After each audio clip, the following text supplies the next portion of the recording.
ধরণীর বহিরাকাশে অন্তরিত মেঘমালা প্রকৃতির অন্তরাকাশে জাগরিত। শুভ মহালয়া তোমাদের সবাইকে। আর মহালয়ার ভোরে মানে একদম 4টে নাগাদ আমরা বেরিয়ে পড়েছিলাম।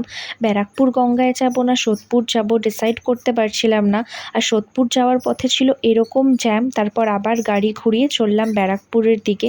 বাট রাস্তায় নেমেছিল মুষলধারে বৃষ্টি। তোমরা গাড়ির কাজ দেখতেই পাচ্ছ যে এতটা ঝাপসা হয়ে গিয়েছিল যে আমার তো প্রচণ্ডই ভয় লাগছিল যে এরকম সিচুয়েশনে হাইওয়ে থেকে কি করে গাড়ি নিয়ে পৌঁছবো। তারপর ফার্স্টে না গান্ধীঘাট যাওয়ার প্ল্যান ছিল, বাট গান্ধীঘাট এত সকালে ওপেন হয় না। তারপর ওখানকার লোকেদেরকে জিজ্ঞাসা করে আমরা পৌঁছালাম হচ্ছে অন্নপূর্ণা ঘাট। বাট বিশ্বাস করো এটা খুব ভালো ডিসিশন ছিল। আমি জানি না গান্ধীঘাট কেমন, আমি যাইনি, বাট অন্নপূর্ণা ঘাটটা কিন্তু ভীষণই সুন্দর ছিল। প্লাস এখানে দেখো তোমরা মানে দক্ষিণেশ্বরের মন্দিরের মতন সেম অন্নপূর্ণা মায়ের মন্দির রয়েছে। তো যত মন খারাপ ছিল বৃষ্টিতে বসে মানে অসহ্য লাগছিল, কিভাবে পৌঁছবো এত কিছু মিক্স ফিলিংস নিয়ে এসে তো ছিলাম। বাট এখানে এসে এত সুন্দর দৃশ্য দেখে ভীষণই ভালো লাগছিল। আর বাবা মাসিমণি মা আমরা সবাই মিলে একটুখানি ভিডিও করছিলাম, ফটোও তুলেছি।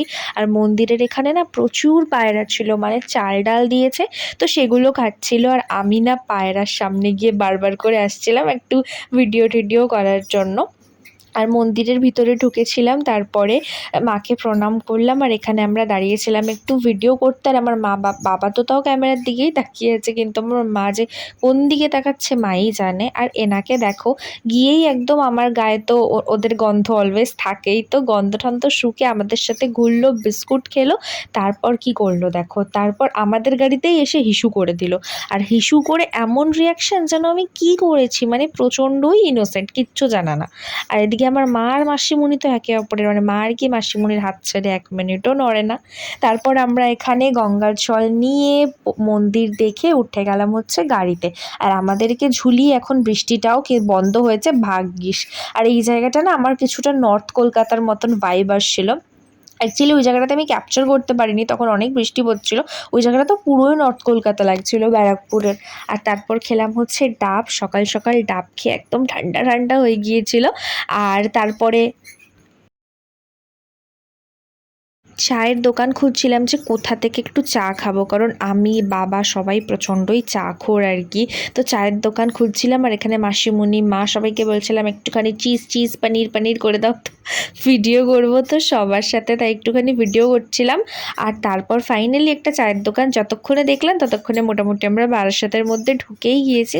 তো চা খেতে না খেতেই শুরু হলো আবার বৃষ্টি। আর ভেবেছিলাম একটু লোকনাথ বাবার মন্দিরে ঢুকবো, বাট এখন তো মাত্র 8টা না মানে 7:30 বেজেছিল, বাট মন্দির খোলে 8টায়। তারপর চলে গেলাম হচ্ছে কচুরি আনতে অন্নপূর্ণাতে। মন্দিরে তো আর ঢোকা হলো না। তারপরে ডালপুরি নিলাম। আর এখানকার তরকারিটা যে কি ঝাল, খেয়ে তো আমার পেট জ্বালা করে। আর মহালয়া বলে কথা, ভালো মন্দ তো রান্না হবেই হবে, তো মাটন ভাত সমস্ত খাওয়া দাওয়া করলাম। আর এদিকে বিকেলবেলাতে বিকেলবেলা বলতে সন্ধেবেলায় বেরিয়েছিলাম ঘুরতে। আর লাইটিংটা দেখে তো মানে পুরো পুজো পুজো ভাইব। আর জাস্ট কটা দিন বাকি।